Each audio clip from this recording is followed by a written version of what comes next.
Good afternoon and welcome to Greenway Oval, home of Tuggeranong United Football Club, for the first of our double-header matches. Later on this evening we'll be watching the men's NPL, Tuggeranong United versus Riverina Rhinos. But before that, it's the turn of the Women's National Premier League and another Tuggeranong versus, I guess you call them Central Midwest side, against Wagga City Wanderers.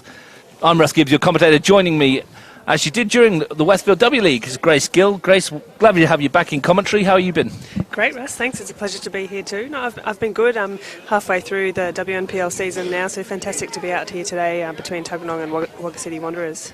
And thanks for joining us, because you have a small matter of a tiny game against Belconnen United tomorrow afternoon to look forward to. Just a small game. Always a really tough one against Belconnen. Girls have been gearing up really well throughout the week, and just a couple of weeks ago had a close result fall into Belconnen in the Federation Cup, unfortunately, but hoping we can pull it back against them tomorrow. And a game that could have gone either way, that one, and if you do win tomorrow, you'll be eating into that 5-point lead they've got at the top and getting right back into contention. Well, that's most certainly the plan. Belconnen always have this art of pulling away at the top of the ladder, and we're keeping them within reach this season, and most certainly that's one of our goals by the end of the season, that we are right on their heels, if not above them. So tomorrow's game is particularly important for us, and Belconnen as well understand the weight of the result in tomorrow's game. Two teams here at the wrong end of the table from their point of view. Tuggeranong United sitting in 7th, Wagga City sitting in 9th, but both sides have been competitive in all their games they've played near enough this season against teams in and around them. We're expecting a really tight match. I think it will be a really tight game today. I'm interested to see who's going to come out on top. Like you say, they have been competitive at this end of the ladder. They're not an easy team to knock over.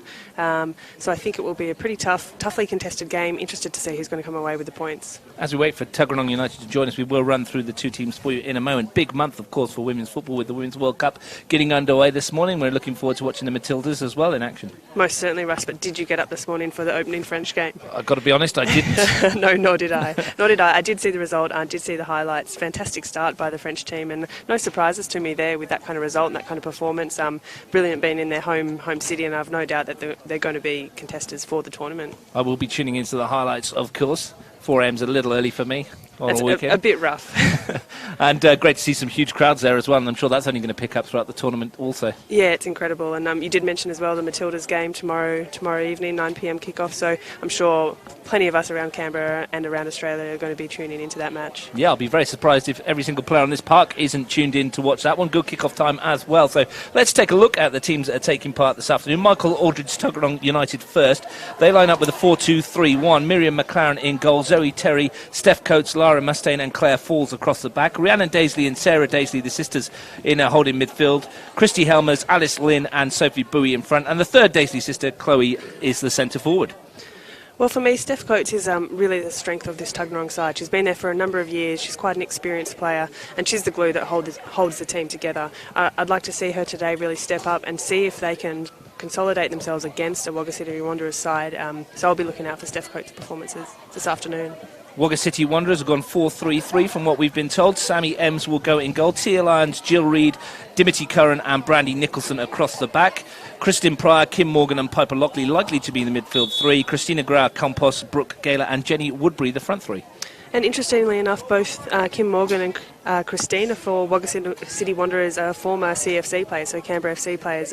Christina was with the squad last year in both the Premier League and reserve grade, and Kim Morgan has been a regular in Canberra FC for a number of years. So they're two quality players that have come into a side to really strengthen them, and I imagine they'll be stepping up in today's match as well.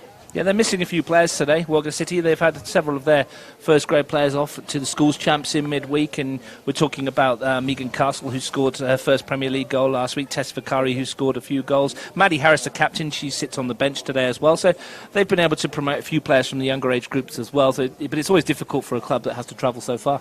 It is, and that is one of the challenges for these regional teams, and credit to them for doing so week in, week out. I think it's a testament to the support of their club that they show travelling up every second week from Wagga. I'm really pleased to see them here today at Greenway. I think it's going to be a really tightly contested match, as we've mentioned. Looking forward to kick-off in just a few moments' time. Lauren Hargrave is the referee, Eamon White and Jordan King the assistants. The results from earlier today, in under-13s, Wagga City Wanderers won 2-0. Under-17s, a big 11-0 win for the Wanderers. And under-15s, the Wanderers won 2-0. There was a reserve game just beforehand. I think it was 3 or 4 to the Wanderers as well. So they've been doing very well in the lower age groups. Let's see how they go in the senior divisions. As I mentioned last week, Tuggeranong had a bye coming off the back of a 2-0 win over Canberra Olympic, and the Wanderers were beaten 2-1 last week by Olympic, having fallen 3-2 to Woden the week before. So a bit to do for Wagga City, who haven't won a game in the Premier League since the start of the season, but their first match in the competition was a 4-1 victory, and it was against Tuggeranong United at Gissing Oval. So they'll be looking for a double over Tuggeranong. Wait and see what they can do. It's United, though, who get us underway, attacking the goal to our left in the first half. There has been sightings of kangaroos in and around this grounds throughout the season, so let's hope we don't get a stoppage like we had for FC a couple of weeks ago, or last season I should say. Early opportunity for Sophie Bowie through the middle, and a touch for Sammy Ems. Striking kit the Wanderers have got here, isn't it? Their away kit. Yeah, it's good. It's a good looking kit out there. Well, the yellow and black. They're normally obviously in their black and white. Clashes with United's, of course. The skill in the middle of the park from Rhiannon Daisy. Looked for Sarah Daisy out wide. Interesting to see how Alice Lynn goes this afternoon, the import from England. And Christy Helmer's back from US College as well. So bringing a bit more strength to this Tuggeranong United side. And Christy Helmers is always a strong opposition to play against. We find when we line up against her, she's sort of a bit of a physical presence on the field there, and most certainly without her, Tuggeranong United do miss her. So good to see her back out there today, and I'm sure she'll be looking to make an impact. Yeah, Tuggeranong coaching staff were telling me that before this week she's been out training and coaching with the younger grades while she's been here and enjoying her time, which is good to see. Here's Sarah Daisley in the middle of the park, just bundling away from Kristin Pryor and looking to get the return ball from Bowie. Chance for Lockley to bring it away. Wins herself a free kick. Just stepped away from Steph Coates. Bit of a late challenge in there from Steph Coates, but delays the play and allows Tuggeranong United to get back in and get their defensive shape right ahead of this free kick. Which Tia Lyons will take. Lifts it forward. Looking for Woodbury, who was in the middle, and Gayla was there as well. Here's Daisley. Picked up by Lyons again. And stumble over the ball by Pryor. Not her greatest moments. I'm sure she'll be hoping to forget that one rather quickly.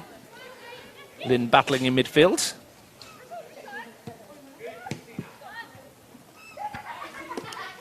Scrappy opening as both sides look to come to terms with the field.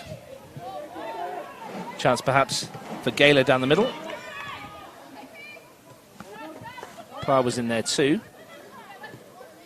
And Bowie calmly brings her defence into play. Mustaine played it forward and they've turned it over again, Tuggeranong. Lockley. Should be picked off by Falls. Coates back to Falls again. You can see what Tuggeranong were trying to do then in working it out. Didn't quite work for them, but nice to see them playing some football, Grace. Yeah, look, nice to see them looking to play out there, quite composed under a bit of pressure. Just that wayward pass on the last ball out, but promising to see them looking to play out under that bit of pressure there. Pryor tries to get it into the penalty area and it bounces around. And United deal with it eventually.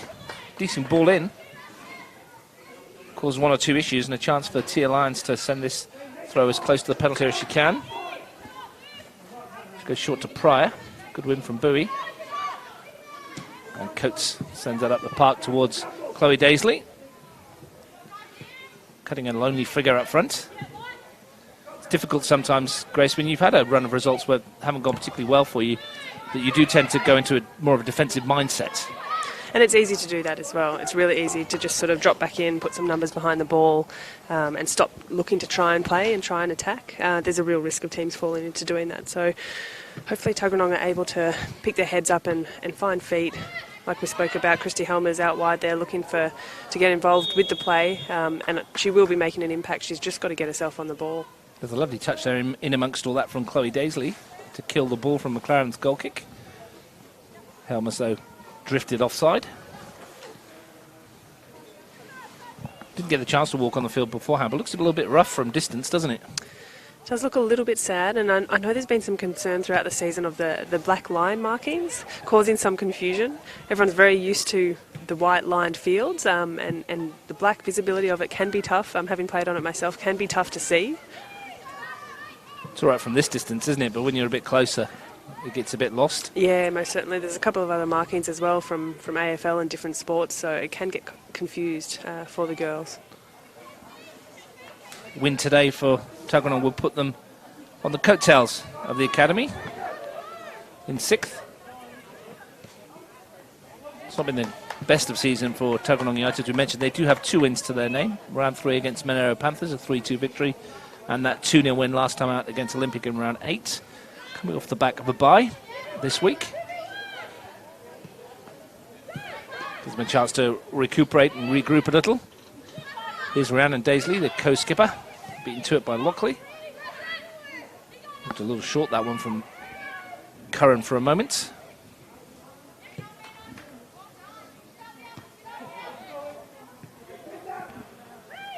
United looking to get on the ball in the middle of the park, but here's Lockley who turned sharply. She looked lively last time we saw the Wanderers. Looks like a decent footballer. Here's Gaylor. Good tackle. Lockley again. Beaten to it by Lynn on this occasion. To send it forward is going to fall for Grau Compos.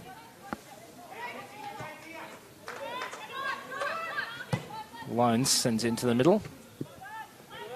Lockley again just stabs it forward. Coach should cover this. And Daisley picks up the pieces. Did you play with Grau Compos when she was at Canberra? She travelled a long way to come and play. Yeah, we did have she trained with us and did have a few games with her, and she moved, as I said, between both the Prem side and the reserve grade side, but really quality young player, quite an athlete, quite a fit young player, and I think she'll do really well in this Wagga City Wanderers side. But it was quite a bit of travel for her, having to come to Canberra and retain her spot in a side like Canberra FC. She found hard to do, not being able to attend sort of every session, but most certainly an experienced player and a quality player for this team. Looking to pull the strings in a midfield role today. Here she is. Happy to go back to start again with Jill Reid. Lynn. Reid puts the pressure on and then tries to send it through to Chloe Daisley, who was on the back foot for a moment. The younger of the 3 sisters. Some pressure on here. The chance perhaps to close down Ems, who in the end does reasonably well. Some brave goalkeeping there, taking a number of touches and just sort of asking for a bit of pressure to be applied. She's lucky to get away and clear that one out of danger. Not often you see a team with 3 sisters in it at this level. Yeah, I was just thinking that as well. Daisley sisters been in Tuggeranong for a number of years now. Lynn with a drive straight to the goalkeeper. Good first effort. Yeah, you were saying about the Daisy sisters? Yeah, quality trio there, and they're always really physical when we play against them, and always really physical across the competition. You certainly know their presence, and certainly in the Tuggeranong side, they're missed when they're not on the field. Michael Aldred will be hoping that sibling intuition kicks into gear. Especially with 2 of them in holding midfield roles. If one of them makes a mistake, I'm sure they'll be right up each other. I'm sure they'd hear about it, that's for sure. Tough fixtures coming up for both these teams. Tuggeranong go to Gungahlin in round 11. Wagga City have a home game against the Panthers.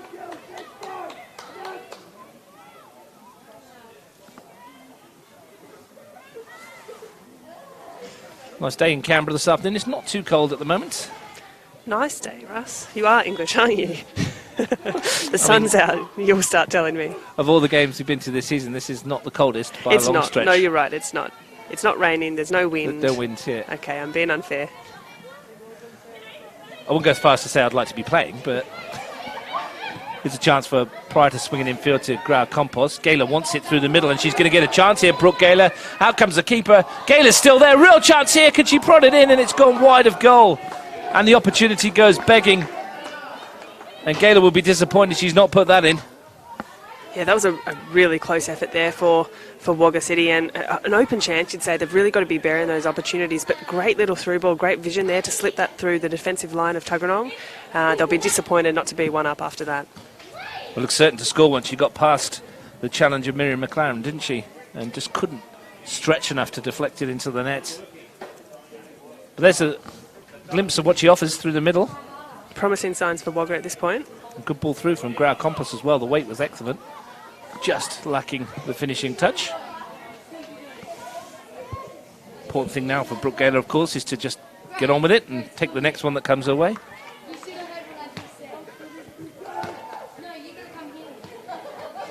Has scored a goal this season. The forward scored in the heavy defeat at Deakin Stadium against Canberra FC. The day when the Wanderers came to Canberra and discovered exactly what this division can do to you if you're not on the day, not on your game on that day, against a very, very strong Canberra FC side. Here's Bowie. Looks for Lynn. Tries to bundle away past Curran. She's still going, Lynn, and the chip from distance wasn't a bad effort, but Ems was alert to the danger. Not a bad effort, you're right, and nice vision as well to see the goalkeeper off their line and just try and bury it over her, but she had enough depth about her to clean that up. United on the front foot with Lynn again. Helmer's ball into the danger area. Started well, Alice Lynn.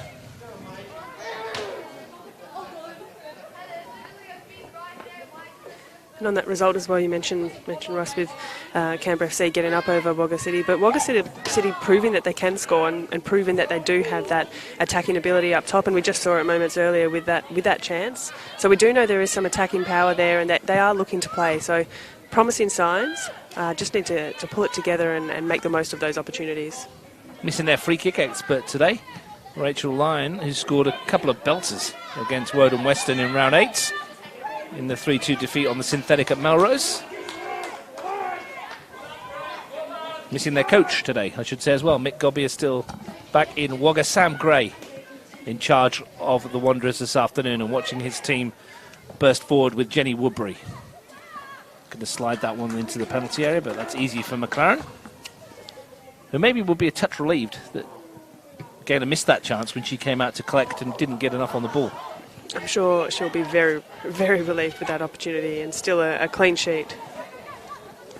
Nicholson tried to get it under control, and Lynn slides it through, and the flag goes up against Bowie. Just strayed offside. Easy one for the assistant. Wagga want to get it done quickly. Coates prods it forward. Lynn to Sarah Daisley, whose pass is a little bit loose. Thumping challenge that from Christy Helmers, and she's tried to put Chloe Daisy down the middle again. The flag goes up. That's that physicality we talk about, Christy Helmers, that brings to this Tuggeranong United side. I think she sets the standard in terms of what she's looking from her team, and she most certainly gets stuck into those challenges, and I think Wagga City felt that there, and just offside in that ball forward, as you mentioned.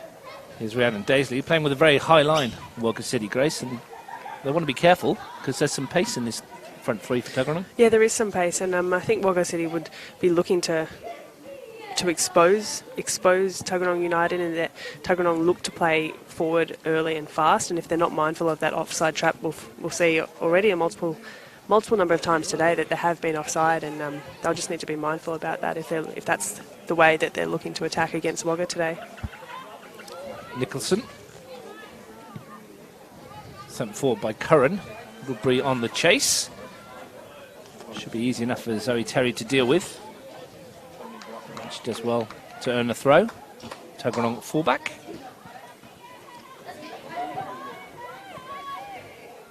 Plenty of live football on Bar TV Sports as well over the weekend. Matches tomorrow includes Canberra FC versus Balcony United, Woden Western versus Canberra United Academy, and Canberra Olympic v Monero Panthers in the women's, and in the men's, Canberra Olympic versus Tigers FC down at Nijong Oval, and I'll be at the AIS with Steve Forshaw for Gungahlin United versus Canberra FC. So some big matches in the men's competition to look forward to as well. And as I said, the not insignificant matter of Canberra FC Balcony United in the Women's National Premier League should be an absolute belter if the Cup semi-final is anything to go by. That one finishing 3-2 with a late penalty from Caitlin Munoz. Chance perhaps for the ball to bounce in the penalty area. Morgan was chasing. Wagga on the front foot now. Just the height on that one deceived Morgan for a moment. But there's that attacking ability I've just mentioned with Wagga, and it makes Tuggeranong look a little bit vulnerable at the back there. Got a stoppage here, as I think Rhiannon and Daisy's probably left an earring in, it seems. A bit of stray jewellery perhaps. This is a bit of a killer for a coach, isn't it? Especially in a defensive situation. You don't like to see that as a coach, I'm sure. Fortunately, Lauren Hargraves allowed her to come back on the field, which is probably the right call. Lions with the throw. Bowie stole it off of Lockley as she was waiting for it, and off she goes. Overrun it slightly, and it's an easy clearance in the end for Reed. That's kept in by Pryor. The falls stopped her, and Coates lifts it forward. Here's Bowie again. Sophie Bowie, when I've seen her through the years, has played more of the out-and-out forward rather than someone who plays a bit wide, and did score a bucket full of goals in the junior levels at Monero, I think it was. She has started looking quite effective there, out on the width today, though. Interesting to see if she moves centrally and perhaps use some of that scoring prowess to get her on the board. And she has got pace as well. Yeah, we've seen that as well. Be interesting to see. That's for Michael Aldred to think about later on. I'm sure he's got a plan up his sleeve. At the moment, both sides looking very strong. Just over 15 minutes in, no goals. Chat between Daisy and Grau Compos. All very friendly. It'll be the Wagga City Wanderers player who will take the free kick. To lift it over the top. McLaren comes to fetch. Much more confidently than she did 5 minutes ago. Decent knockout as well. Curran's there, but it might fall for Helmers. And she's tried her luck from a long way out. Didn't test the goalkeeper, but a player with full of confidence. Yeah, and she doesn't mind a long shot, and I have seen her score them from that kind of range as well, but would like to see her get the ball at her feet and really challenge Wagga's defence there.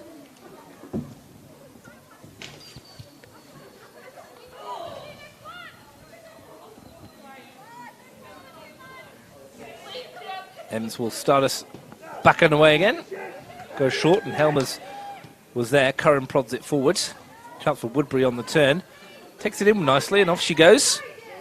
Good challenge back from Terry, though. Good piece of defending that, and finds Mustaine. Gives it back to Terry. Lynn's touch finds Helmers. Nice build-up for Tuggeranong. Lynn wants it back. Runner through the middle is Daisley. Bowie's gone there as well, and a chance perhaps for Tuggeranong, but it's going to roll through to Sammy Ems, but a better build-up. That is a better build-up and a better run there as well from Daisley coming through the back line, holding herself to stay onside, and that's a more promising opportunity for United.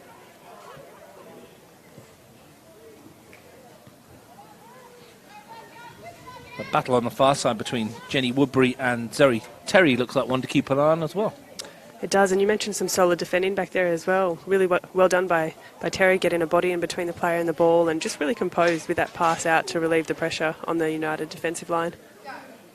Some bit of bad news out of your shot here. Alice Lynn's gone down, got something on her knee, whether she got a cut or something. Wait and see. She's gone off for a bit of treatment. Meanwhile, Tuggeranong playing with 10 are defending, and here's a chance for Pryor if she can keep it in the play. She does well. Kristin Pryor. Support is with Morgan. Couldn't find her though, and Bowie was there. Sends it forward. Here's Lockley. Steps away from Daisley in midfield. Still going. Woodbury outside. Asked just a little bit too much of Woodbury. Did you see what happened to Lynn here? Is it a cut or a twist? No, I haven't seen what's gone down. She's, I don't know if it's ice or a bandage she's holding on her knee. It looks like ice from this range, doesn't it? Not sure we got that in the shot.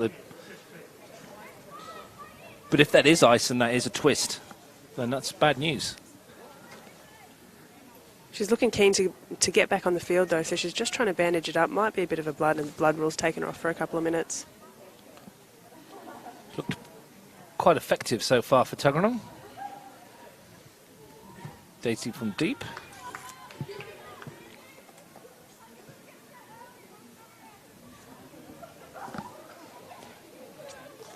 As I mentioned earlier in the season, the 4-1 win for Wagga City Wanderers. Goals from Tess Fakari, Maddie Harris, Rachel Lyon and Sasha Smith for their goals. None of those four on the field today. Maddie Harris on the bench, Susie Wire and Kerry-Ann Chin, the other options for Wanderers.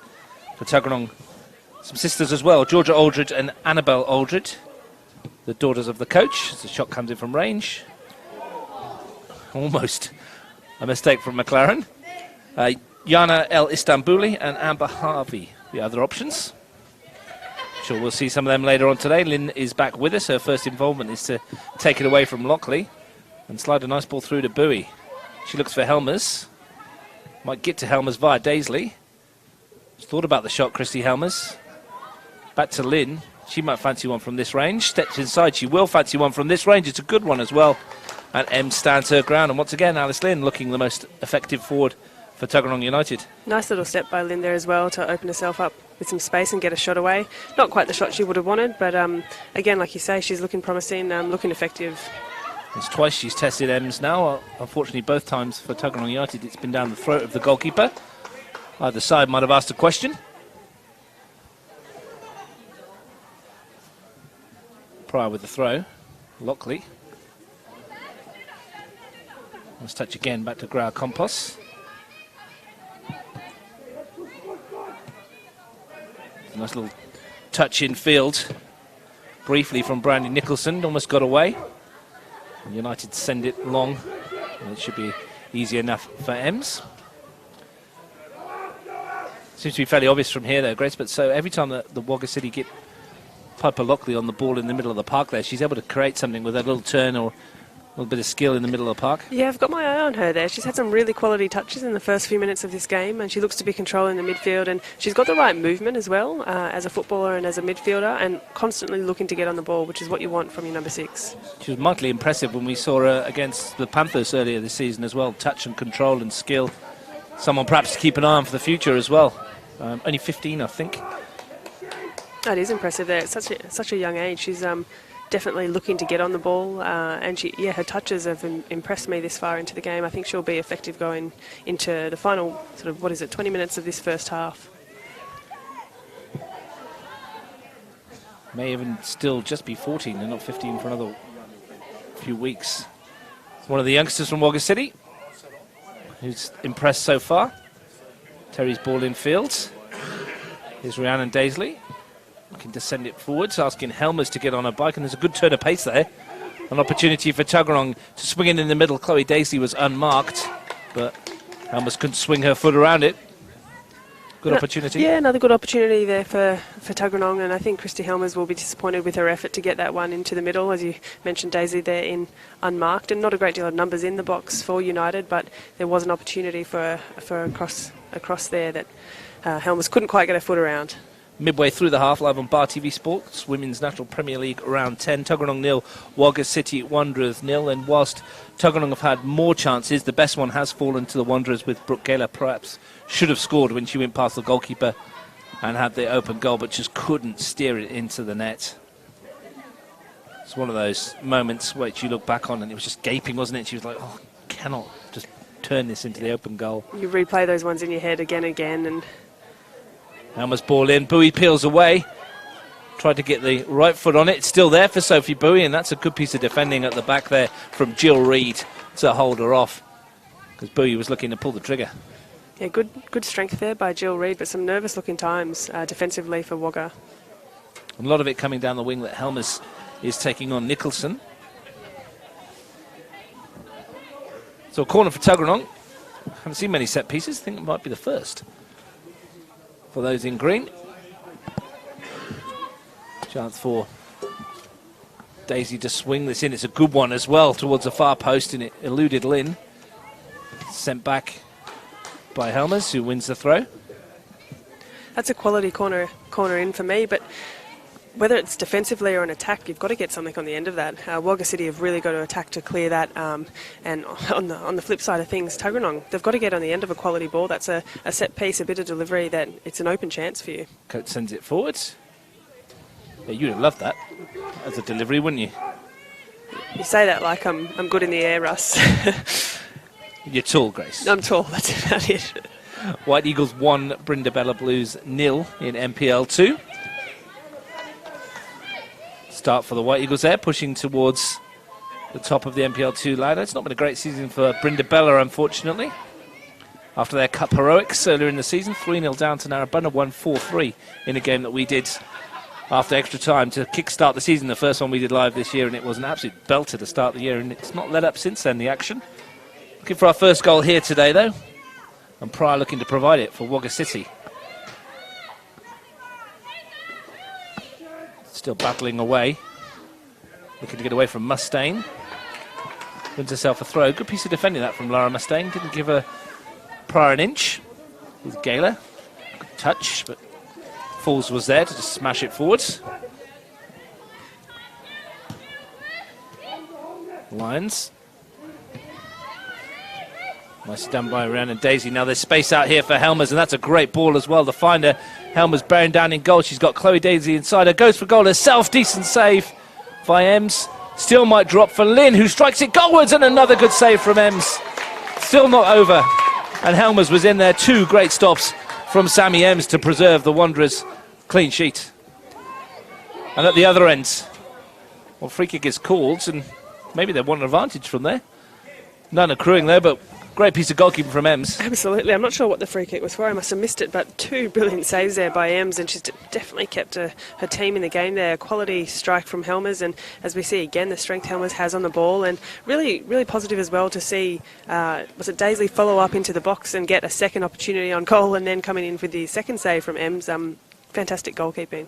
It just bounced away from Chloe Daisy, and Alice Lynn caught it really well, and the keeper had to be alert. Great stop. Keeps it at 0-0.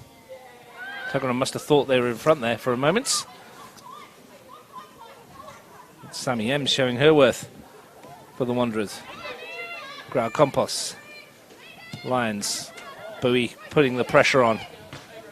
Tia Lyons, who tries to turn away and in the end does well. Lockley. Spin again. Looks so calm and composed. Gaylor does the same. And a good ball out wide towards Woodbury. He can't keep it in. But again, some promising play from Wagga there. We see them switch out of pressure through their midfield, using their 6, and then trying to hit the ball on the wide, not quite executing that pass, but they've got the right idea and they are trying to play football, which is really, really promising signs. Feels like this is going to be a proper contest, doesn't it? Halfway through the first half and no goals, but both sides going at it. Not without opportunity as well. Yeah, it's been a good watch so far. Plenty more to come. Plenty more to come at this venue, if you're sticking around. 5 o'clock this evening, Tuggeranong United versus Riverina Rhinos in the National Premier League. 2 sides desperate for points in the men's competition. 2 sides desperate for points here in the women's. Grau Compost sends that forward. Woden Western currently occupy the 4th spot on the ladder with 15 points, so if Tuggeranong or Wagga City are to push in towards that top 4, which at the moment looks a long way away, Grace, they need to start winning games and winning soon. They do, and a really important game for Woden and CUA tomorrow in that matchup. Incredibly important for CUA to get some points on the board and challenge Woden, and equally important for Woden to solidify their spot in the top 4 by getting a result against the Canberra United Academy, who became the first team to score a league goal against Balconning United last week in the 3-1 game. Hayley Taylor-Young scoring from on the goal line after Jessie Rashart knocked it past her own goalkeeper. I'm sure if she's watching, she'll thank us for reminding her of that. I think she thanked Hayley Taylor-Young for taking it. Yeah, I'm sure she did. As any good striker, Hayley Taylor-Young just followed up and just gone, I'm having this. Well, that's her job, and that's what you've got to do in that position. Here comes Helmers bursting into the area. 3 shirts to pick out in the middle if she can. Real opportunity. It's hit the post. And Helmers again. Somehow it didn't go in. Hit the inside of the post and came back out, didn't it? Look, I don't know how that one didn't go in. I am slightly disappointed to see Christy Helmers not strike the ball square across the front of the goal there. She had three of her own players running in there, and it would have been an easy tap in. Could very well be Tuggeranong United 1-0 up after that opportunity, but I'm not sure how that stayed out. For a moment, I thought it had gone in and hit the inside of the stanchion. It certainly looked it, And didn't came it? back out from that angle. Couldn't really tell from here, but as you said, she had Bowie and Chloe Daisley stood square, and it would have been a simple tap in for either of those. Worth checking back a bit later on the video replay, see how that didn't go in the net. Because the angle it came back out was very strange. Anyway, no real appealing, so can only assume it's come back off post and bar maybe. Helmer's off to the races again. And Ems, of course, will tell you she had it covered. Well, judging by her last couple of saves, I'm sure she did. But Tuggeranong United looking dangerous and looking to have a bit more spice in their game heading into this part of the first half. Definitely more on the attack now from Tuggeranong than we see from Wagga City. Quarter of an hour to go till half-time. Good chances for both sides now, and Tuggeranong upping the ante. Christy Helmer's come into the game more often as an attacking force and could well have scored twice. Michael Aldred, though, would have been disappointed his side didn't take the lead from that opportunity, because that was a great chance, 3-on-1. And I think they'll go in and they'll talk about how that opportunity came about and finding Christy Helmer's in a fair bit of space out there. Most certainly looking to utilise her into the remainder of this half and the second half. Lynn steps away, then tried to find the run of Chloe Daisley. Good pressure this from Tuggeranong United, though, looking for what would only be their third win of the season. Wagga City hanging in there and causing one or two problems of their own. And important as well now for Wagga City not to drop their heads despite having to absorb a bit of pressure from Tuggeranong. Really important that they keep pushing on, because they have had that opportunity early on in the game and do have the ability to put some goals away. Reed sends that across to the other fields here. Double field at Greenway Oval. Multi-purpose field, as you can see, the AFL posts as well. Here's Helmers. Lynn, just to dig one into the area, and Bowie's made the run forward and got there ahead of the keeper, but couldn't turn it into the goal. Great run that from Sophie Bowie, and good pick out from Alice Lynn. And well kept as well there by Ems. I think the long shot is probably not going to challenge Ems too much today, given some of her saves we've seen, but that's a great little run in there by Bowie. Put a bit of pressure on the ball and challenge the defence, and that could really untie Wagga if they're not tracking their mark. Nicholson. Helmers puts the pressure on again and wins the ball back. Chloe Daisley. Rhiannon Daisley on the stretch. And Piper Lockley there wins the throw, just ahead of Sarah Daisley.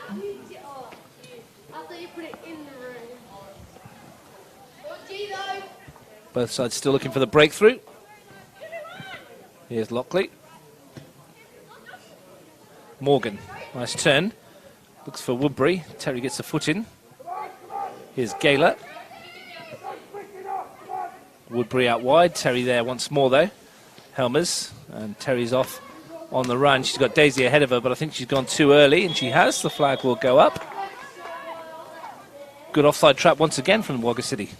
And right idea as well from Tuggeranong, but Daisy's really got to check her line there and hold her run. If that ball doesn't come first time, she's got to recycle, check back in, and then look to make that run through. Otherwise, they'll continue to be getting called offside.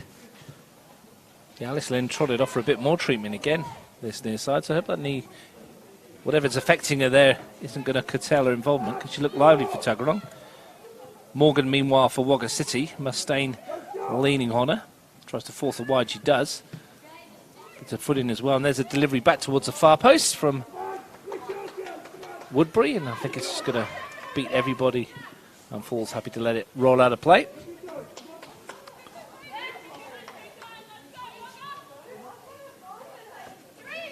Throw from Falls is only picked up in midfield, and it's Lockley. Change of direction, looking for Gayler. Easily picked off for Tuggeranong. Helmer's touch. And Reed clears. Difficult to see which way this was going to go, Grace. And in that last patch of play there, really important for Wagga not to let Daisley receive the ball to her feet, turn, face, and run at the defensive line. I think they had 3v1 back there, so one of their defensive got to step with her and force her backwards towards her own goal.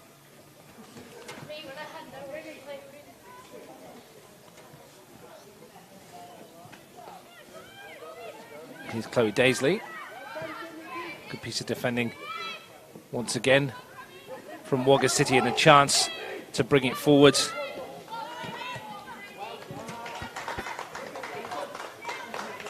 Tuggeranong bench happy with the defensive side of it, what they've seen so far. Here's Nicholson. Looks to find Tia Lyons, but it's just going to run out of the play. Brandy Nicholson, who's come across to this near side.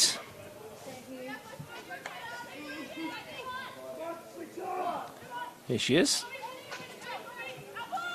Keeps it in play. Lyons. 2 Tuggeranong shirts putting her under pressure. And that's well done from Sarah Daisley. Reed sends that in towards Nicholson. Falls was there just to make sure she couldn't bring it down. It was asking a lot of her though, wasn't it, the pass? Yeah, there was a bit of pepper on that one.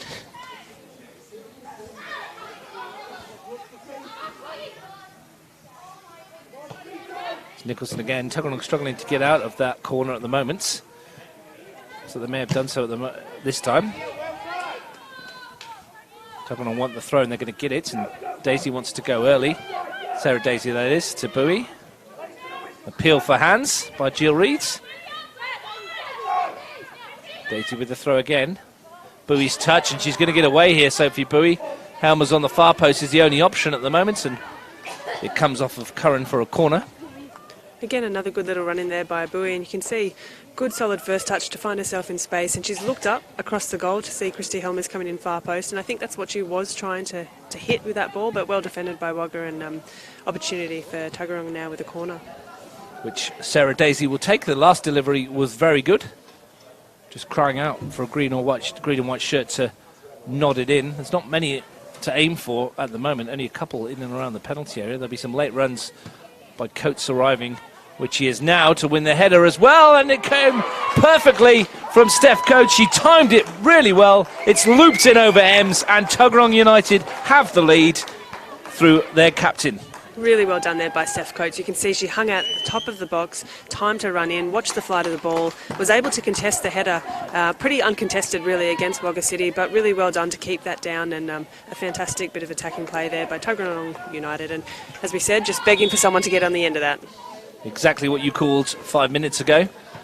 Needing someone to get a nod on it, and when she did, there was no chance for Ems. The trajectory of the ball just looped over her head. Keeper had no chance, didn't she?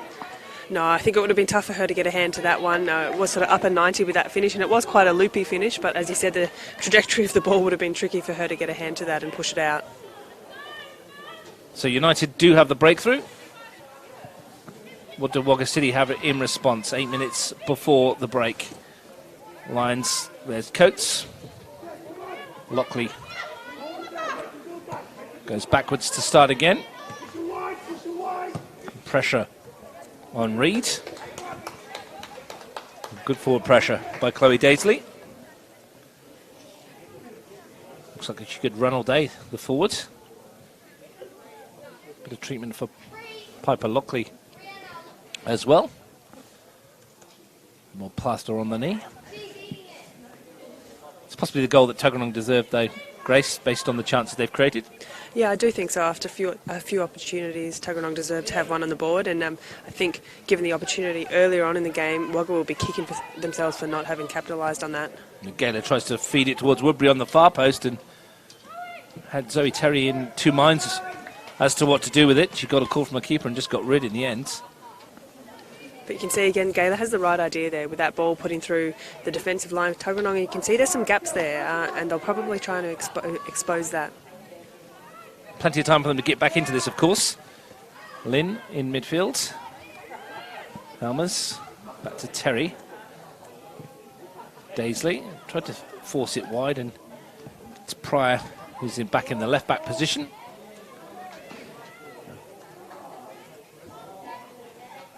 Don't mind a change of formation and players, do they? Wagga City. Very dynamic out there. Everybody seems comfortable in any position they get put in.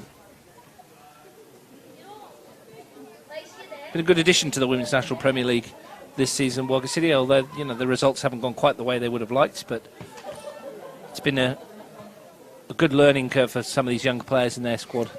I think it has been, and you've mentioned the results haven't gone their way, but also touched on the fact that they are trying to play. They're not just sort of playing a style of football that suggests they shouldn't be in the league. They are trying to play, they're trying to build up, they're trying to play a quality style of football, and results will come in time. I think any new team that comes into this kind of competition, it does take a bit of time to establish themselves and build up some consistency around players, around coaching.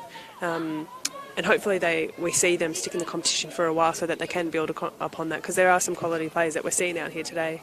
Mentioned they copped a 13-2 hiding at Canberra Theatre, 12-0 at Balcony United. They're not the only side that copped hidings in those from those two teams, of course. But interesting enough, in both those games, Grace, they like you said, they tried to play, even though they were conceding goals. They kept going and they kept trying to stick to their style of football. They did, and I think that's really important, because it's easy to default to a really messy style of football, a really defensive style of football, but they are trying to play, they are trying to connect passes and play out from the back where it's on to do so. And I remember when we played against them and walking away from that game and thinking that a full credit was deserved to them, in that they were really trying to perform in a way, and they didn't sort of fall over and fall back to a sort of sloppy type of football. Perhaps they poked the bear by scoring. But credit to Mick Gobier and his coaching staff and his players. Still looking for a way into this one to see if they can get the equalising goal before the half-time break. What they don't want to do is concede a second. Here's Helmers. Try to squeeze that through to Daisley. The pass is still on down the middle if she goes. And Lynn goes in through the middle, but the flag is up again. Just that little hesitation, because there's a huge gap there. A bit of hesitation, but Tuggeranong United really needed some discipline to check their back line there. They're absolutely on to be played in if they hold their run, check back in, recycle their run, just to get that timing right. But most certainly had some opportunities where it would have been on had they been a bit more disciplined in that final third. Yeah, probably about half a dozen times they've gone down the middle, and that final pass hasn't found someone in an offside position. There's a chance to try it again with Helmers. Steps away from the tackle, wants a free kick and gets it. Lauren Hargrave blowing the whistle. Fairly easy game for her so far, isn't it? Yeah, fairly comfortable game, and I think she's controlled it really well. She's made the right calls when they've been on to make, and keeping things under control out there. Coates with the free kick, looks for the run of Helmers, who's going to get in behind her if she can stretch and keep it in. Couldn't wrap her foot round it again, but that looks to be the outlet ball for Tuggeranong. Christy Helmers has got away several times. She most certainly has, and I think that'll be something that Tuggeranong continue to try and utilise into the second half, and Wagga will hopefully talk about at half-time and how they can manage her, because she's got some danger out there. There will be time for people to have a shout and a chat, or maybe a cup of tea. Sure, David Jordan from Capital Football will nip down and get the coffees at half-time, Grace. I think I heard him offer just moments ago. I think he did. Free kick on halfway to Wagga City. Christina Grau-Compos will lift this one into the danger zone as we enter the final seconds of the half. Just over a minute and a half to go. Grau-Compos swings it in. Should be easy for McLaren, who, outside of that error which gave Brooke Gaylor the opportunity early on, has looked fairly composed. Yeah, she certainly has, and hasn't had too much challenge her in the way of shots on goal. It would be good to see Wagga City get some things on target and challenge her in there, but at this point in time, no, she hasn't had a great deal to do. A triangle from Tuggeranong. Sarah Daisley tried to push it through and falls rather fortuitously for her to pass then to Lynn. Pryor was there in the way. Terry brings it forwards. Looks to slide it in. That's a good foot out, needed to be. Terry's still after it though. Real opportunity here for Daisley on the turn for a shot, but no power into it. And easy for Ems, but lovely run forward from Zoe Terry. Yeah, she's gotten forward really well there, Terry, and continued her run, which I like to see as well, and created an opportunity for Daisley at the end of it. So really, really well done. Just lacked the power, didn't it, to cause Ems any problems? And fair play to her. She's been equal to everything that Tuggeranong have thrown at her, apart from the goal that divides the teams. Steph Coates' loopy header after 37 minutes. One of those ones that when it came off the head, she's probably stood there going, oh, this has got a chance, this has got a chance, and then it's in the back of the net. Had to wait a while to see where it was going to end up. It was almost in slow motion for a moment, wasn't it? It was almost like, is it going to drop over the top of the goal or go down the back of the net? For Tuggeranong United, that win in, and that's the important thing. Here she is, the skipper, or the co-skipper, I should say. Rhiannon Daisley also has the leadership skills and captain's armband here at Tuggeranong. Grau Compos. Lockley. Turn again. Pryor. Rather scuffs that, but going to fall for Helmers. She brings Lynn into it, and she wants the return ball and gets it. And she got Chloe Daisley on the front post, Bowie on the far post. Helmers goes across goal. Real chance for Chloe Daisley. Comes off her knee, and Ems is there again. And I think the whistle had gone. Was that the half-time whistle? It was. So a chance for Tuggeranong right at the death there to make it 2. Grace, another run from Helmers, another good ball in, and it's not quite fallen for them, but they go in at the break 1-0 ahead. They are really pushing, and another great driving run there by Christy Helmers. A pretty flat-out opportunity, I'd say, and I'm sure Daisley will be disappointed that she couldn't get some solid contact on that to bury that one into the back of the net. It's been a decent half. There's been plenty of opportunities at both ends. We're going to have a short break, but we'll be back for the second 45 minutes of this Women's National Premier League game live from Greenway Oval at half-time. The goal from Steph Coates is the difference between the two teams. It's Tuggeranong United 1, Wagga City Wanderers 0.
Welcome back to Greenway Oval for the second half of the WNPL clash between Wagga City Wanderers and Tuggeranong United. Tuggeranong lead 1-0 at half-time. I'm Russ Gibbs, your commentator. Joining me, Grace Gill, for the second half. Almost weren't on air as Grace spilt her beverage all over Thanks, the Russ. commentary gear. It's been a while, hasn't it? It's cold work out here, all right? We're in Greenway. It's been a good first half. Let's just quickly run down the two sides. Looks like the same lineups as they did in the first half. Tuggeranong, McLaren in goal, Terry Coates, Mustaine and Falls. Rhiannon and Sarah Daisley in the midfield holding roles. Helmers, Lynn, Bowie and Chloe Daisley up front. For Wagga City Wanderers, Ems in goal, Lyons, Reid, Curran and Nicholson started off as the back four. Pryor, Morgan and Lockley in midfield. Grau, Compost, Gala and Woodbury up front, although that has been really fluid. Most certainly it has, and I think we've seen some success there from Wagga through Lockley in the midfield, connecting there with Christina Grau-Compost. Really loving the combinations coming out of those two players. Ball drops in and that was close. Wasn't too far away. Yeah, we were impressed by what we saw in the middle of the park, particularly with young Piper Lockley and her combination work with Grau-Compost. Well, we're just talking about her age as well, Russ. We think she might be sort of 14, 15 years old, and to me, to see her sort of move on the ball the way that she does and her touches, and I think you made the comment as well that she looks for really simple options, really smart football, just finding feet and getting an option back and being available to her team. Yeah, a player that we're expecting to go a long way if she continues on the upward curve that she's been showing so far. Here's Helmers from range, tries her luck, and that's taken a wicked deflection, and it drops in. And that is really unlucky for Wagga City Wanderers. As soon as it came off the back of Curran, I think that is, there was no chance for Ems, and that is a horror start to the second half for Wagga City. Disappointing there for Wagga City, and just a deflection off the back, and you can see it sent Ems the wrong way, and she wasn't able to scramble and recover from that. Christy Helmer's strike had a fair bit of force behind it, which made it really difficult to recover for Wagga City, but no, not a great start for Wagga here. Real downer for them to start the second half. It came off of Curran's back and looped, unfortunately, over the keeper. Whether that goes down as an own goal or a second strike for Helmers, I'm sure Helmers will want to claim it. Either way, there's plenty to do now for the Wanderers, and your half-time team talk as a coach, you can't legislate for that kind of thing, can you? No, you can't, and I hope for Wagga it doesn't take the wind out of their sails.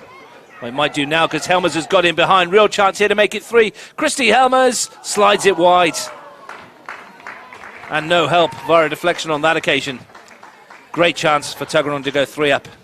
And that's a quality run as well by Christy Helmers across the defensive line and getting her body in to get that first touch on the ball. She'll be disappointed not to put that effort away. And similar to Gayla's effort in the first half, they're the kind of opportunities that these teams in this matchup today have to be bearing, because both sides need a result, they need the points. And Christy, yeah, she'll be disappointed not to put that one away. Well, as soon as she stepped away from the defender, you thought goal.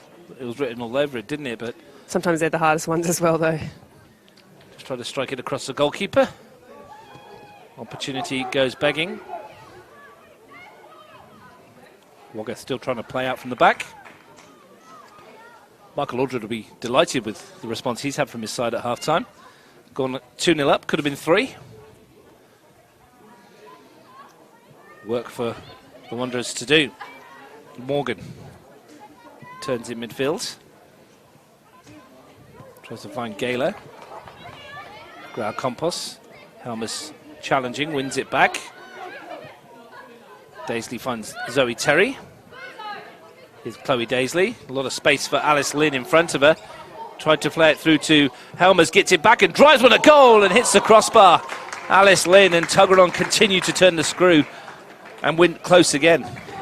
Tuggeranong definitely with the momentum at this point in the second half, and you can feel it. And I wonder as well there, Wagga City's defence just seemed to open up. There seemed to be a huge amount of space when Lynn received the ball, and great strike. Unlucky not to get that one back of the net, but hit the woodwork with some force as well. Second time that the woodwork has come to the rescue of the Wanderers this afternoon at Greenway. It's a good ball and a chance for Jenny Woodbury, but she can't keep it in play. Rolls away from her on this surface. Tuggeranong and the Rhinos are in the house for the Men's National Premier League for later on. 5 o'clock kickoff there. Still plenty of time for the Wanderers to get back in this. Pryor prods it forward.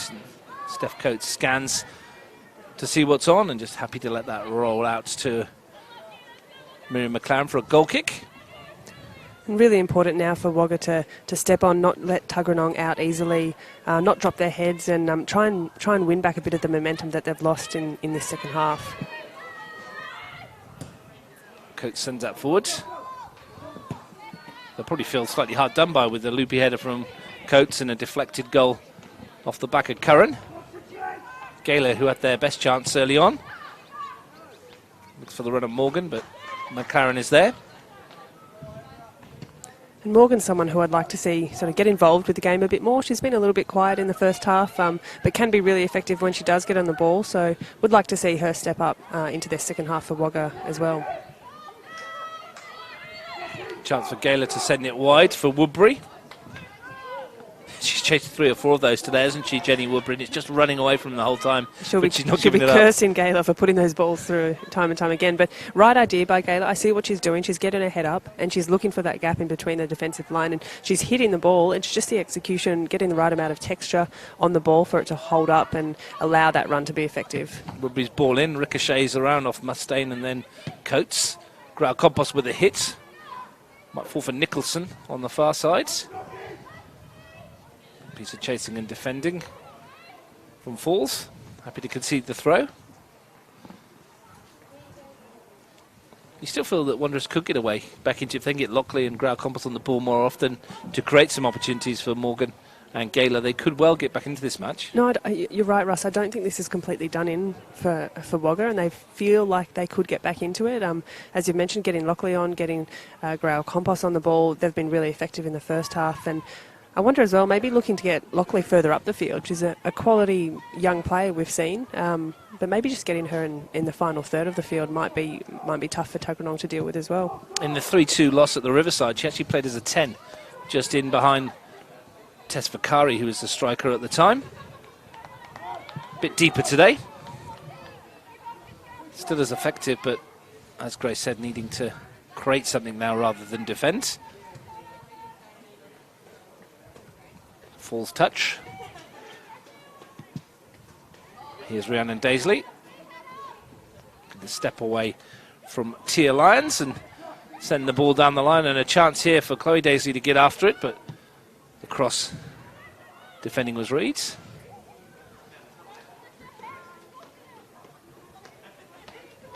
Amber Harvey is going through the stretching routine on the sideline, getting her shin pads ready to enter the fray.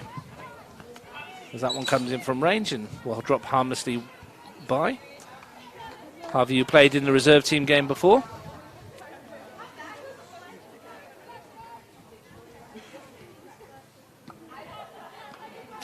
Michael Aldridge will be fairly happy with what he's seen. This would be a second win in a row for Tuggeranong if they can hold on today. Well, the question now for Michael Aldridge as well is, does he look to push for more goals, or does he really have his team settle in and try and control the remainder of this match and take away the 3 points? You'd think the chances would come by themselves, wouldn't you? Well, here's one presented on a plate for them, a real chance for 3, and they struck the post again. I don't know what it is with Tuggeranong and post today. That's the third time. Sophie Bowie this time strikes the base of the woodwork. And Wagga handed a bit of a lifeline there in a little sloppy defensive mistake. They gave that one away, so woodwork came to the rescue. Goalkeeper's best friends. The point I was going to make was that the chances will probably come themselves as Wagga push players forward to try and get back into the match. I'm sure the openings will come up. We saw plenty of times in the first half what they just were called offside if they could hold the line a bit more. Rhiannon Daisley. Bowie. Back to Rhiannon Daisley once more. Happy to go back to Coates. Mustaine.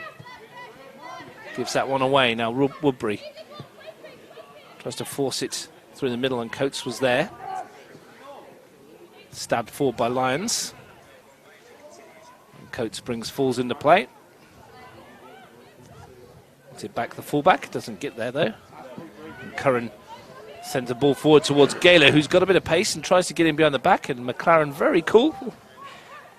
Cutting it fine there on the edge of her 18. She'll tell you she knew exactly what she was doing. Everyone around her was panicking. Got to love a goalkeeper who loves plays a bit of football. That's right.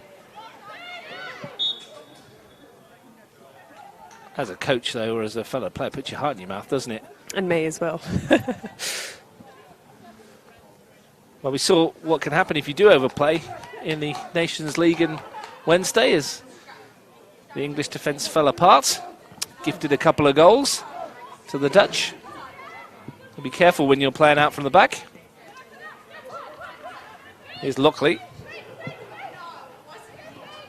Still not coming home from England's point of view.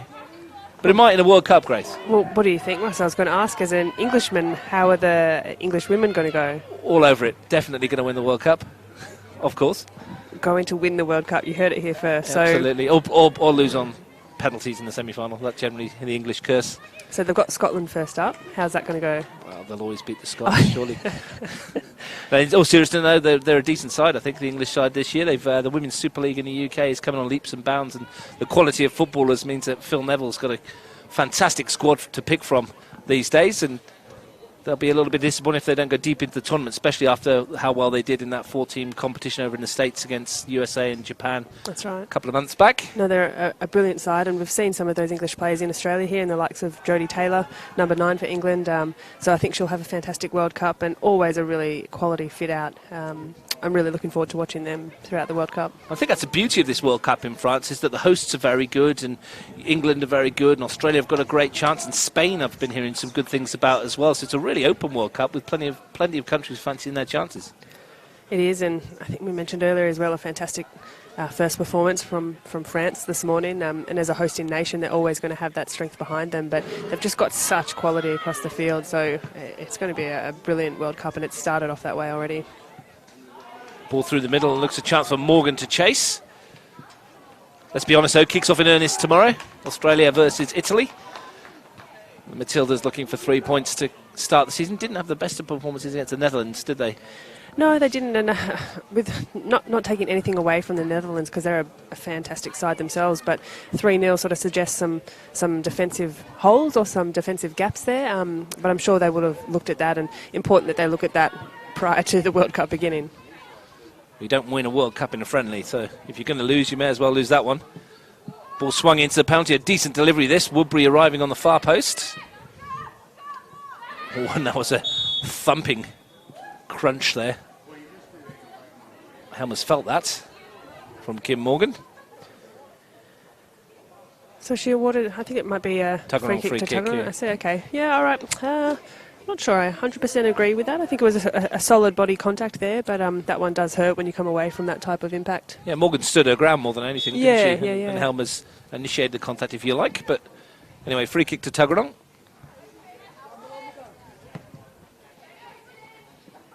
Here's Helmers. Lockley. Looking to thread one through to Galen. Nice touch to turn. Coates, though, it's been an omnipresent shadow on the back of Brooke Gaylor for most of the game. Here's Helmers. Thumps off of Pryor. Slice wide. Steve Beacon in Matildas. You've just seen the new Encyclopedia of Matildas in which you feature, Grayscale. You have a cap. Snuck in there. That's a right back. Is that right? That's what they listed you as a defender. I'll take it. I think I did have a stint sort of as a right back in my earlier years, in my more sprightly years, and moved up the field into a more of a defensive midfield position for most of my career. But it would have been, defensively back with the Matildas and young Matildas.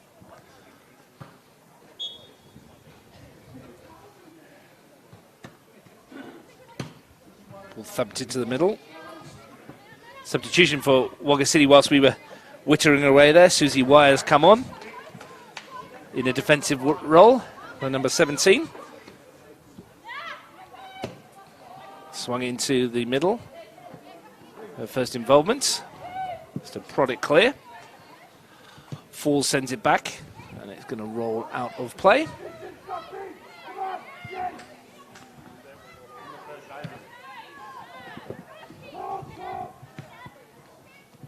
Wagga City looking to get away back into it. Almost a quarter of an hour gone in the second half. Lockley sends it forwards. Woodbury on the turn. Zoe Terry has marshalled her very well today. She's done a great job back there, Terry. Really composed, tends not to dive in, and great use of her body defensively. Pryor with the throw.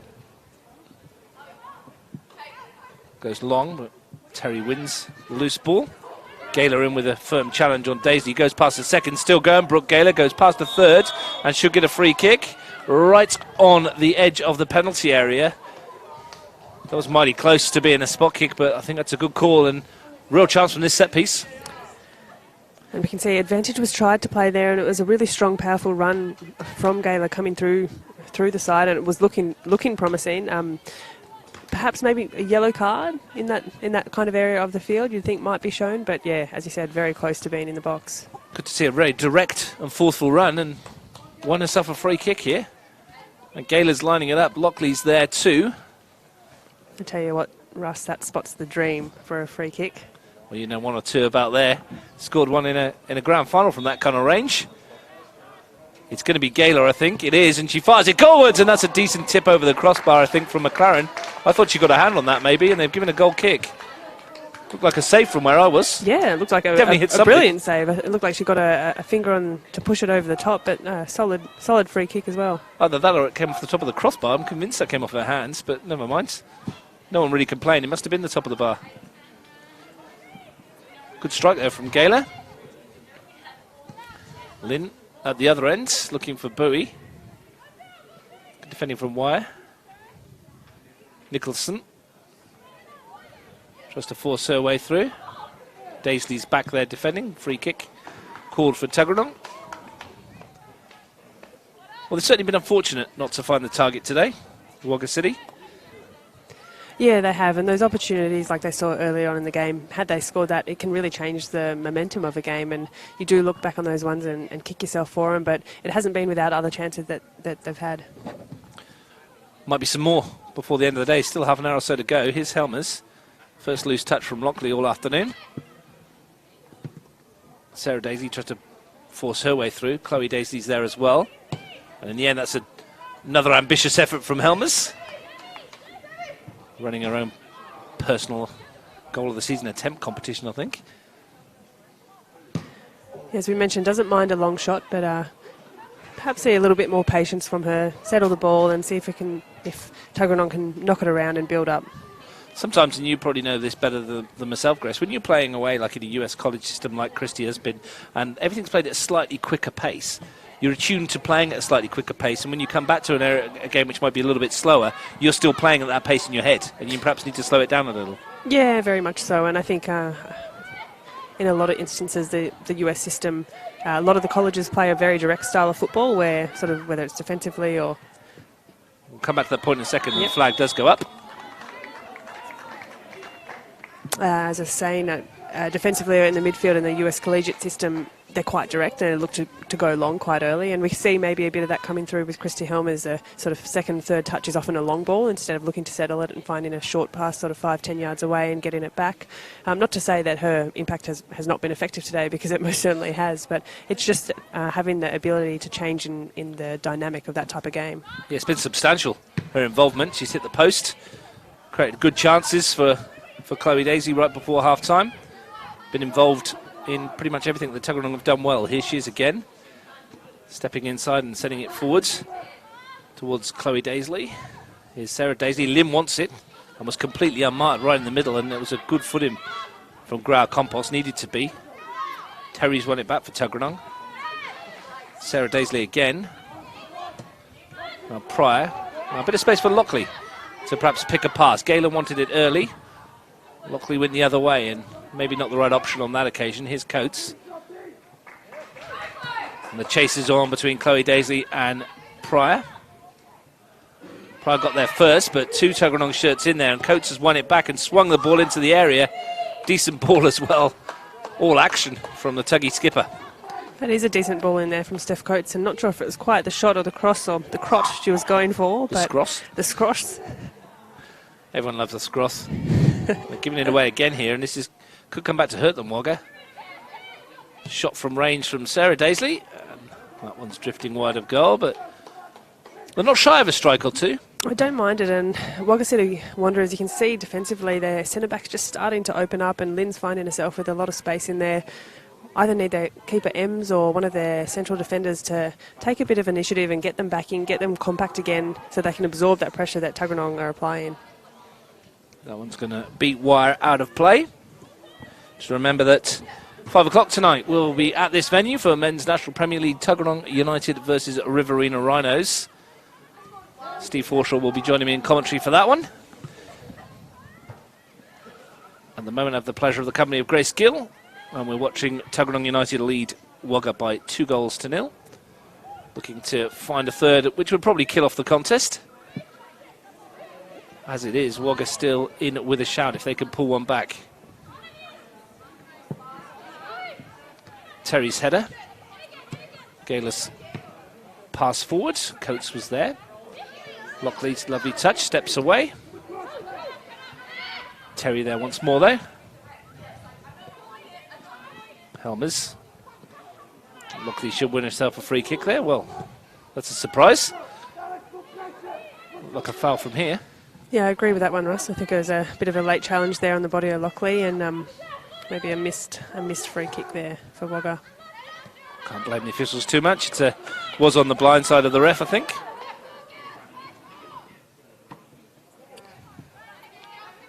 Tuggeranong looking to turn the screw, looking to add a third goal, which would kill it off once and for all, you would feel. You certainly feel as though Tuggeranong have the momentum this half and a bit of ascendancy over Wagga City. There's a chance for Helmers. Asks Terry to load it into the penalty area, and that's a good one too, bouncing just in front of Ems, who rather calmly just let it bounce into her hands and gets Nicholson off on what she hopes will be an attack, but Claire Falls was in the way. She defends well. She does indeed, and collected well there by Ems, but again, you need to see Wagga City track their players in there and mark their players. A couple of Tuggeranong players did come in late on that ball across the face of the goal, but Wagga just need to tighten up a little bit defensively if they want to prevent any further goals past them today. Turned over ball again into midfield here to Lynn. She's looking to pick a pass, and Chloe Daisley's the target. She's going to get there ahead of wire. Ball swung in from Bowie.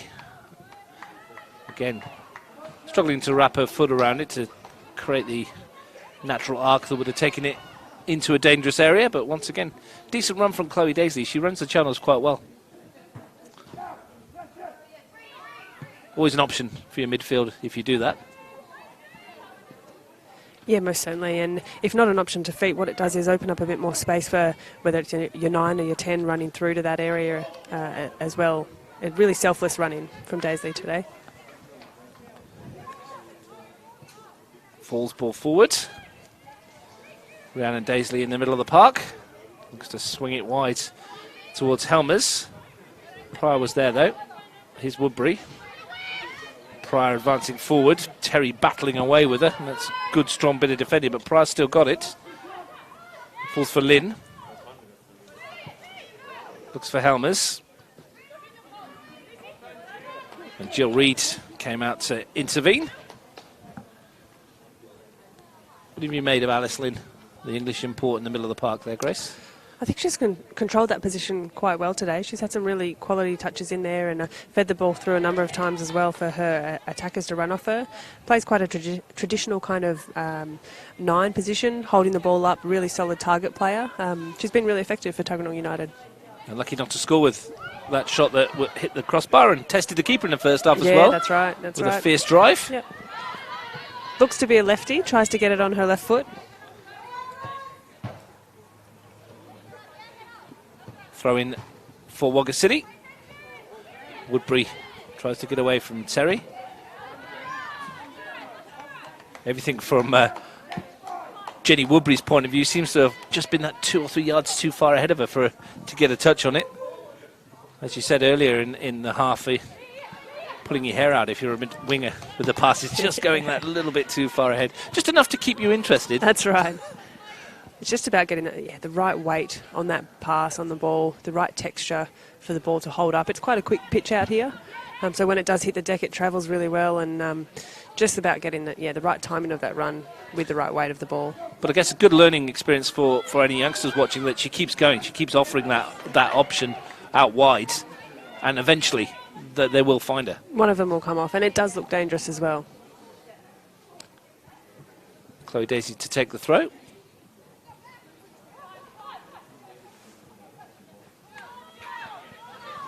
Lim wants it short. Goes to Helmers instead. Daisley's delivery. That's off Curran again. But up in the air, not away. Helmers goalwards. And that's well done by Ems again, who has conceded twice today, and she realistically couldn't have done anything about either of them, to be fair. Yeah, I think she's had a pretty solid performance today. Made a couple of really important saves earlier in the game. They kept her side in the contest for large periods. Could have been, or should have been really, defending a lead after Gayla's open goal miss in the early stages of the first half. I do think that's another really positive thing about having a team like Wagga City Wanderers in this league, though, is having exposure and seeing players like Ems and like Lockley throughout the midfield, and the quality that some of the regions are producing. Having them come and play in this competition is not only a fantastic opportunity for them and their development, but for Canberra to see those players and to see the quality of them. And on the bigger picture as well, it gives people, young players that we've mentioned like Lockley and some of the others, a chance to show, Canberra United and some W League sides what they've got to offer. Exactly, yeah. And 3 of these Wagga City players have been taken into the Canberra United winter programme, of which we think Lockley is one of them. So I'd be surprised if she wasn't. She's had a really good game today, and you can tell, as we've mentioned, in the way of her movement, she's got a footballing brain. Good ball from Gayla, and here is Woodbury chasing. Once again, just too far ahead of her. Steph Coates, been around for a while, knows how to defend. That's something that Steph Coates does really well, and be able to read those balls through the back and come across and clean up for her team. Yeah, knows when to come and when to stay, which is vitally important, I guess, for the central defensive role. Not that I'd know an awful lot about defending. Well, you said it, Ross. I made a tackle once. Once. What a day.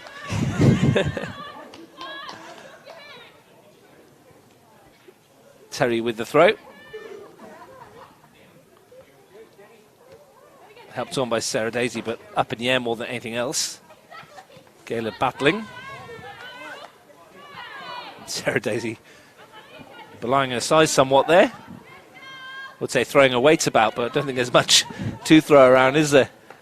Crafty ball player. Well, she doesn't mind getting stuck in, that's for sure. She's an aggressive, tenacious player. And certainly got a decent touch as well. Plays that role to perfection just in front of the back four. Here's Lockley. Looking for Woodbury. Couldn't get it under control. I'd still really like to see Lockley a bit higher up the field and see her in the final third for Wagga City Wanderers. I think she could be really effective, and I think you mentioned as well she had played a number 10 in a previous game in the season. I just think she's too quality to sit back in a game where Wagga are trying to chase and get a bit of a result out of it.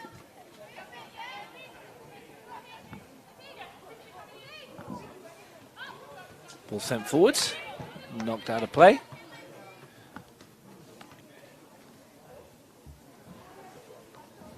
So Grace, with about half the half gone, how are you seeing this going, and where do you think it might go from here? Well, I mentioned earlier, I think Tuggeranong have really taken the ascendancy into this second half, and they've got the momentum, and you can feel that out there. So I think the score line is sort of reflecting the state of play, and here's Lockley again coming through, and we've mentioned her quality coming to the top third of the field, and she can prove herself time and time again.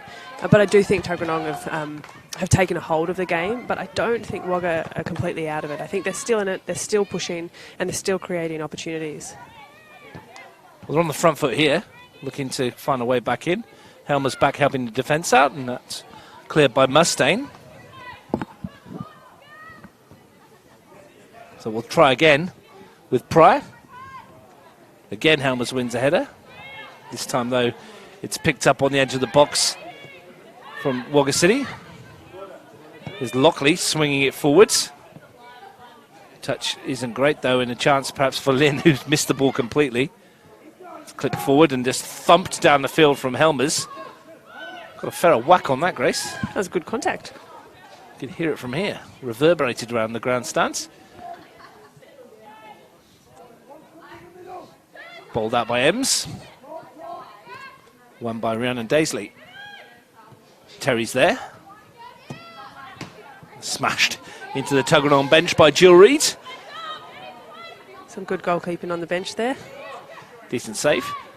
Terry lifts that forward and Grau Compost brings it under control. Looks to stab it forward and Wagga City just can't quite get hold of it in that middle third. Good ball through and chance for Wire to come across.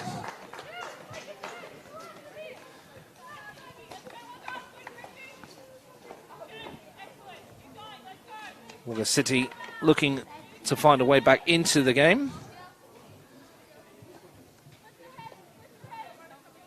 Half an hour gone.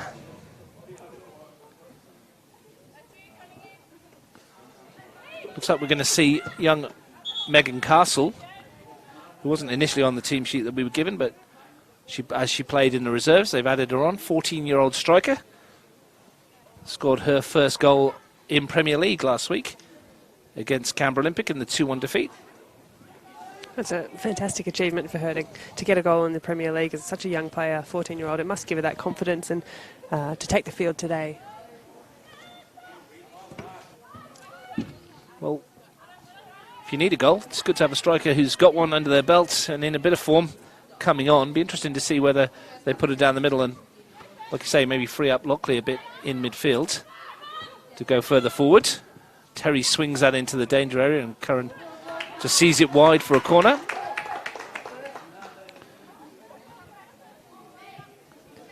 We'll hope to see from this corner as well that both Wagga City defend really actively and someone attack the ball, and Tuggeranong, I'm sure again will be looking to get on the end of it as Steph Coates did in the first half with her header. Well, Zoe Terry been entrusted with the set piece. Lynn is on the penalty spot and Zoe Terry might not be entrusted with the nuts of the set piece for a while. Not her best. She has better quality than that, as we know. Ems straight down the middle of the park to Grau Compass. Gaylor takes it in a stride. Pryor prods it forward. Gets it back again, and Terry's there once more. Here's Woodbury. And Mustaine just bangs it off her shin, and there's another chase on for Woodbury, and she leaves that one for Pryor. Really important now for Wagga City to lock Tuggeranong in their end of the field and try and keep them up here for a while, and they've been absorbing pressure for a few minutes now. Woodbury, who has been chasing a lot, is coming off, and Megan Castle comes on. It's a good stint by Woodbury there. A lot of really hard running, a lot of hard work, and well-deserved rest. She definitely put in a shift and a half. Chasing balls down the channel. Castle's dropped into a centre forward position, which will mean Gaylor will come wide. Here's Rhiannon Daisley looking for Chloe Daisley. She is a whippet, but she's not going to get that one. Just a bit impatient with that final pass there from United. Not a bad bit of build-up, looking to switch out of pressure. But just, yeah, that final pass, the execution, just tried to push it a little bit too much. Lockley battling with Sarah Daisley, who comes out on top, and off she goes. Wants the throw and is going to get it as well. Just under a quarter of an hour to go. Tuggeranong lead 2-0. Daisley's touch. Helmers bursting forward, tries her luck again. Probably had 6 or 7 shots on target today, Christy Helmers. And she has that ability there. We've seen her dribble with the ball and get a shot away, which is good to see, because a few shots prior have been a long range efforts, but nice to see her have a bit of a dribble and get a shot away on target. Morgan tried to get away from Rhiannon Daisley and then pulled her back when the trick didn't work. Very impressed with Rhiannon Daisley today. Yeah, she's had a good shift as well. Defended well for Tuggeranong United. Ball forward looking for Helmers. It might come for her here as well. Just skipped away from Pryor, and Helmers drives one across goal, and again just can't wrap her foot around it, can she, to get it either on target or to deliver something into the middle. But she keeps going, and she keeps getting into good positions. The light starts to fade. Ems gives it straight to Helmers, and off she goes. Reed was having none of that, though. Terry with the throw.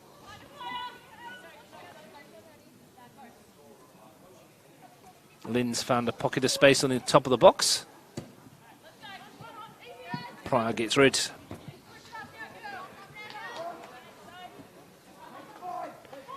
That's something Lynn has done well for this half as well, has found herself in a bit of space and found herself with room to turn and face Wagga's defence. Wagga just need to be mindful of her runs because she does move quite well into that space in between the lines, and she's been effective this game.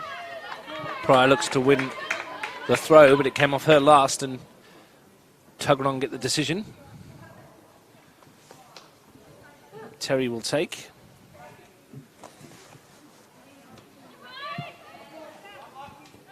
Get a second chance to do so. Just down in the corner.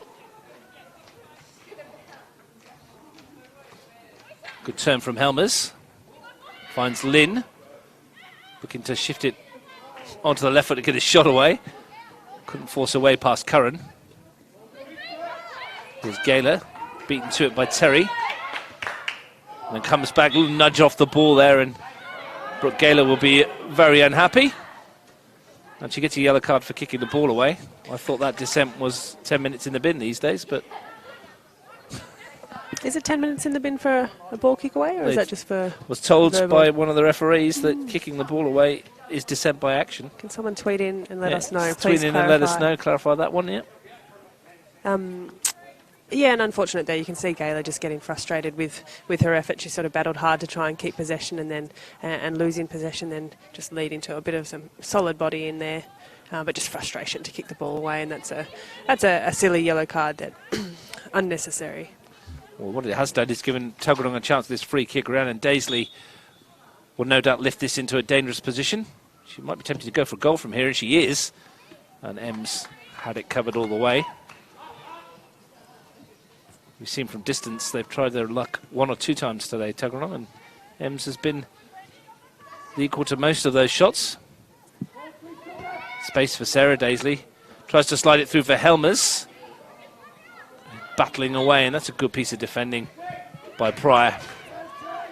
Strength to hold off the challenge and then complete the clearance. Yeah, really well defended by Pryor there. And what I like from Tuggeranong seeing in that a bit of attacking play was just the patience there from Daisley. Instead of just looking to power a ball through, but just a little slippy ball through to Helmers. Didn't quite come off, but I see what she was going for, and the idea was most certainly right.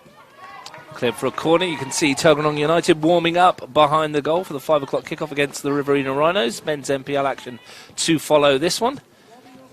Tuggeranong will be looking for a double of NPL and WNPL victories today. The women's team doing their part at the moment. 2-0 up and attacking again. Terry with the corner. Great delivery, that one.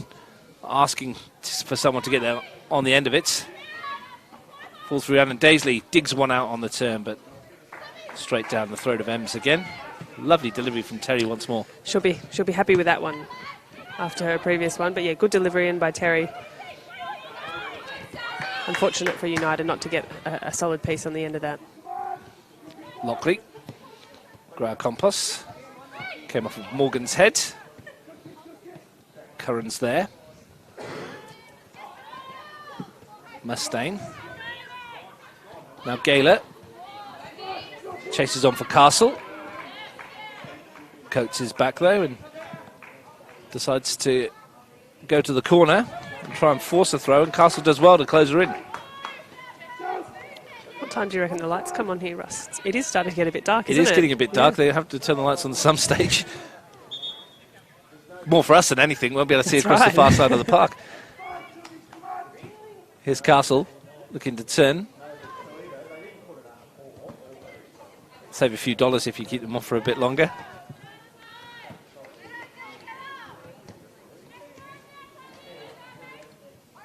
Pryor with the throw. Comes off the knee of Helmers. Well, that was rather sliced. And Tuggeranong get away with the one there for a moment. Good decision as well there by Steph Coates to clear that out when you are that close to goal. Came off of Sophie Bowie's right foot. Here's a chance for United on the break. Lockley steals in there. Looking for an option forward. Finds Gayler, who finds Castle. Lockley's gone for the return. That's nicely done. Good ball in as well. Good build up this. Might fall for Castle. And they force a corner, but probably best period of football in terms of creating a chance that the Wanderers have had for a while. No, that did look promising there by the Wanderers. A good bit of possession, taking the ball out wide where Lockley found herself in a bit of space. And I think she may have tried to put the ball across the front of the goal, but execution not quite on point. But yeah, definitely a dangerous point in there for United's defence. They've earned themselves a corner, which Brooke Gayler will take. They've thrown nearly everybody forward, bar two, into the Tuggeranong penalty area. Can Gayler pick one out? Goes flat to the near post, and she did. And Castle made the darting run and got a stud on the ball, but flicked over the crossbar. It's a really tricky ball to defend when something's whipped in across the face of the goal like that, and it's a good near post run there. Would have been a good inclusion to the side if she'd come on and scored a goal like that at this point in the game. I believe that she's one of the players that has been to the schools championship all week, so she's played 5 or 6 games during the week. She's played in the 17s and reserves again, I think, today as well. So it's impressive then to see you back out on the pitch today. Bit of energy. With that many minutes in her legs. Curran tried one from range, slices off the side of the foot. I think that's why she wasn't on the card initially. Played so many minutes, so they thought give her a break. Understandably so. Probably when they said we need another sub, the young players put their hands up and I'm still good, coach. Hardly remember those days for us when you can back up game after game.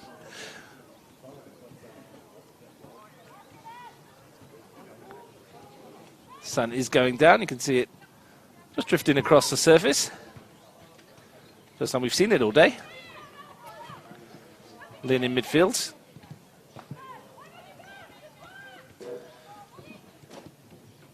Here's Ronan Daisley going forward. Susie Wire came across. As I mentioned, big game tomorrow for Greyskill and Canberra FC. They face Belconnen United in the Women's Premier League as we come to the final couple of minutes of this one.